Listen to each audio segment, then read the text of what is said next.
In September 2021, NTV ran a story on concerns by locals in Lira over unscrupulous land transactions in the district. It is alleged that several plots of land, some which were public spaces, have ended up in private hands. Lira district is on record of poor management of land, and it has been persistent for some time.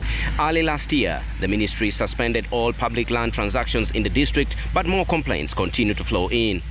As a result, the Minister of Lands, Housing and Urban Development, Judith Nabakova, early this week ordered for the suspension of all members of the Lira District Land Board.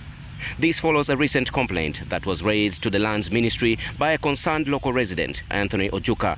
When you move around, one would show you this land is already being allocated.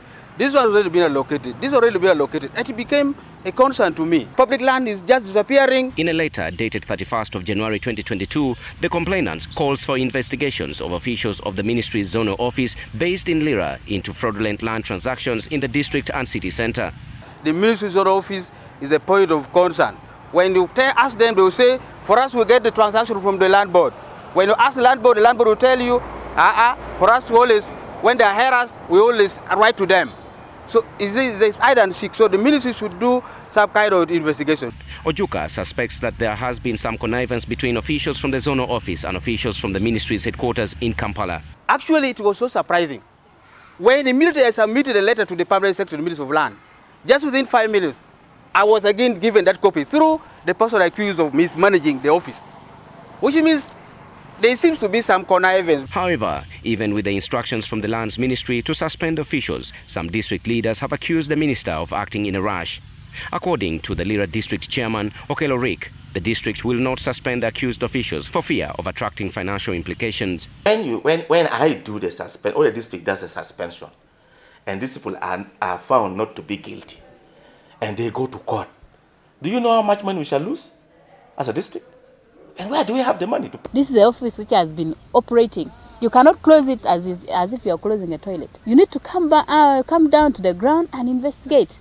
Oric notes that the minister's letter to suspend officials was too general, and yet some of the alleged land transactions arose before some of the members assumed office. One of the members of the board had just been sworn in, replacing one of the members who died.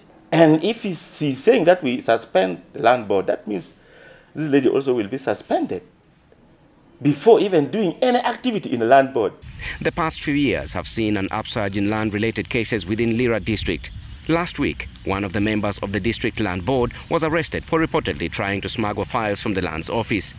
Police picked up Francis Okelo, who is the secretary to the district land board, after he was found with several land-related files in his personal car. He loaded them from the lands office, lands department, and where he was taking them, we don't know. In a WhatsApp message shared more than a day after his arrest, Okelo claims that he was simply transferring the files for security reasons as per instructions from the chief administrative officer.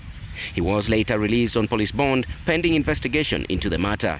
By press time, the chief administrative officer was yet to respond to the claims. Nelson Omoya, NTV, Weekend Edition.